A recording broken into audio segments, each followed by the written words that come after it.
Puntos clave de la neumonía. Vamos a empezar definiendo qué es la neumonía. Va a ser una enfermedad infecciosa respiratoria aguda. Esa va a ser la definición que tenemos por guía de práctica clínica.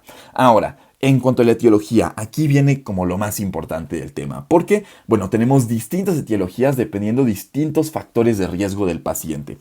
El principal agente etiológico que siempre en una circunstancia normal va a aparecer va a ser Streptococcus pneumoniae.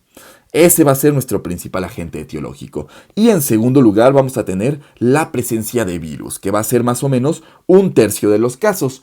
Estos virus van a cambiar dependiendo de si tenemos un paciente adulto o un niño. En el caso de que sea un adulto, los principales virus van a ser influenza, entonces vamos a poner aquí, flu de influenza, rinovirus y bueno, coronavirus, ¿no? Y sobre todo, no sé si ahorita, esta ya es pues ya de antes de la pandemia, no sé si ahorita el coronavirus aparezca más arriba. Pero bueno, esto en cuanto a la última guía de práctica clínica. Y en el caso de que sea un niño, vamos a tener como principales virus el virus sincitial respiratorio y también el rinovirus. Entonces, muy importante recordar eso. Ahora, situaciones especiales. Si tenemos un paciente asociado o con una neumonía asociada con el antecedente de haber estado en hoteles, en lugares con aire acondicionado, el agente más probable sería Legionella. Si tenemos un paciente alcohólico, tenemos como agente la Klebsiella. Si tenemos un paciente intubado, tenemos como agente agentes meramente intrahospitalarios, ¿no? Entonces tenemos aquí la Pseudomonas o también Acinetobacter. Si tenemos un paciente o que tiene el antecedente de haber asistido a cuevas o haber estado en contacto con murciélagos, con guano de murciélago, el principal agente va a ser histoplasma, que es un hongo. Si tenemos el antecedente de la granja o un granjero, el principal agente va a ser Coxiella. Coxiella. Si tenemos el antecedente del que el paciente tiene VIH y más que VIH, SIDA, el agente va a ser muy probablemente Pneumocystis. Pneumocystis. Y si tenemos el antecedente de el EPOC, va a ser muy probablemente el agente Haemophilus influenza. Y bueno, también aquí vamos a tener que se nos van a dividir la etiología en agentes típicos, que va a ser justamente el neumococo, el Streptococcus pneumoniae, y atípicos, que el principal agente en los atípicos va a ser Mycoplasma pneumoniae, y estos sí van a tener diferencias en la clínica. La vamos a ver en unos momentos. Entonces, la clínica. La clínica va a estar fundamentada en tos, fiebre y esputo. Y la tos nos va a hablar principalmente de una etiología viral y el esputo nos va a hablar de una etiología principalmente bacteriana, aunque no es como característico de una y de otra. Y como les decía, además de esto, fiebre. Tenemos también un signo muy útil para la severidad que va a ser la polipnea. Este va a ser el que nos sea más útil para determinar la severidad. Y también a la auscultación las crepitancias, características siempre de la neumonía. Ahora, tenemos diferencias clínicas entre una viral y una bacteriana. Entonces, la neumonía viral va a ser de un inicio mucho más lento, ¿no? Entonces, esa es una de las principales características, que nuestra etiología viral va a ser de inicio lento. En cambio, la etiología bacteriana va a ser de un inicio rápido. Además, en la viral podemos tener rinitis como principal clínica, rinitis y sibilancias.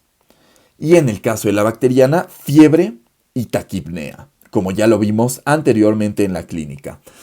Aquí, las principales diferencias, o con lo que vamos a hacer nosotros la diferenciación entre una etiología viral y una bacteriana al laboratorio, va a ser con la PCR y con los leucocitos. PCR de menos de 20 con leucocitos de menos de 10 nos habla de una bacteriana. De una viral. Y en el caso de la bacteriana, PCR con más de 20 y leucocitos con más de 15 es muy probablemente una etiología bacteriana. Y en la radiografía también encontramos diferencias muy importantes porque en la viral es como si se extendiera mucho más rápido, ¿no? Como si se extendiera por todo el pulmón. Al ser como más chiquitos, se expande por todo el pulmón. Entonces tenemos infiltrado intersticial, que puede ser único o bilateral, y el patrón va a ser de vidrio esmerilado o vidrio despulido. Y en el caso de la bacteriana, en la radiografía lo que vamos a encontrar va a ser un infiltrado alveolar y que va a ser lobar, que únicamente va a abarcar un lóbulo del pulmón. Eso es como vamos a hacer nosotros la diferencia clínica y también con un poquito de laboratorios entre una etiología viral y una etiología bacteriana. El diagnóstico lo vamos a realizar primeramente solicitando una radiografía para hacer estas diferencias que acabamos de ver. Entonces, recordemos, infiltrado lobar, infiltrados homogéneos lobares va a ser de una bacteriana y un infiltrado intersticial en vidrio despulido va a ser de una viral.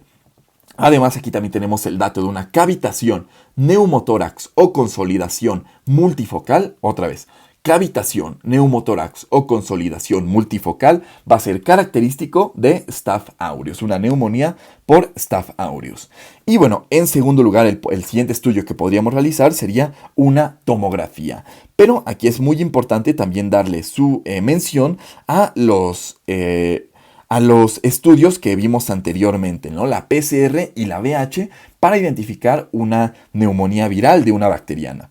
Y en este mismo contexto del diagnóstico, es muy importante nosotros sacar el CURB65, que es el que nos va a decir el riesgo que tiene el paciente de complicarse. Para este CURB65 tendríamos que solicitar también la urea o, en su defecto, el BUN, ¿no? Los productos ureicos nitrogenados. Entonces, CURB65 es un acrónimo que nos va a dar un punto a cada una de las letras o de los elementos del acrónimo. Entonces, C va a ser de confusión. Si está presente la confusión, le sumamos un punto. U va a ser de urea o de BUN. Una urea de más de 44 o un BUN de más de 19 nos va a dar también un punto. La R va a ser de respiración de más de 30. Más de 30 respiraciones por minuto nos va a dar un punto más. Y la B, perdón, va a ser de blood pressure, ¿no? O de tensión arterial que sea de menos de 90 y de menos de 60, menos de 90 a 60, nos va a dar también un punto. Y en caso de que el paciente tenga más 65 años o más, nos va a dar otro punto. ¿Y cómo vamos a interpretar este CURB65? Si tenemos 0 o 1 punto, vamos a tener un riesgo bajo y por lo tanto va a meritar tratamiento ambulatorio. Si tenemos ya 2 de CURB65, nos habla de un riesgo intermedio y por lo tanto implica hospitalización. Y si tenemos un riesgo, un CURB65 de 3 o más, ya nos habla de un riesgo alto y por lo tanto implica ingreso a la UCI de este paciente. Eso es como vamos a interpretar nosotros el CURB65. El tratamiento también va enfocado hacia este CURB65, donde el tratamiento de una leve, recordemos 0 a 1 punto de CURB65, va a ser a base de amoxicilina. Si tenemos un riesgo moderado a severo, tenemos que dar, en primer lugar, levofloxacino y en segundo lugar podemos dar cefotaxima o ceftriaxona, cefalosporinas, ¿no? En pocas palabras. Y bueno, también tenemos que como tratamiento del alto riesgo, ya en UCI, podemos dar tratamiento con ceftriaxona, ampicilina y acitromicina. Y bueno, ahora vamos a pasar nada más a ver las diferencias entre una típica y una atípica. Como les mencionaba, la típica va a ser sobre todo por neumococo, streptococo piógenes, y la atípica por Mycoplasma pneumoniae. Diferencias importantes entre estas. La típica va a ser lo que ya vimos, ¿no? Fiebre, tos productiva y además dolor pleurítico. En el caso de la típica va a ser tos seca. Aquí es una importante, ¿no? Tos seca, acá es tos productiva. Y además en el caso de la típica puede provocarnos mialgias también. Ahora, en el caso de la típica nos va a provocar un síndrome de condensación, un síndrome pleuropulmonar que se va a caracterizar por el aumento de las vibraciones focales. Entonces aquí sí vamos a tener un síndrome pleuropulmonar. Caso contrario a lo que ocurre en la típica, donde no vamos a tener ningún síndrome pleuropulmonar. En el caso de la típica vamos a tener neutrofilia, vamos a tener los neutrófilos elevados y en el caso de la típica también vamos a tener leucocitosis, pero aquí va a ser con linfocitosis, ¿no? Entonces uno va a estar elevado los linfocitos y en el otro los neutrófilos.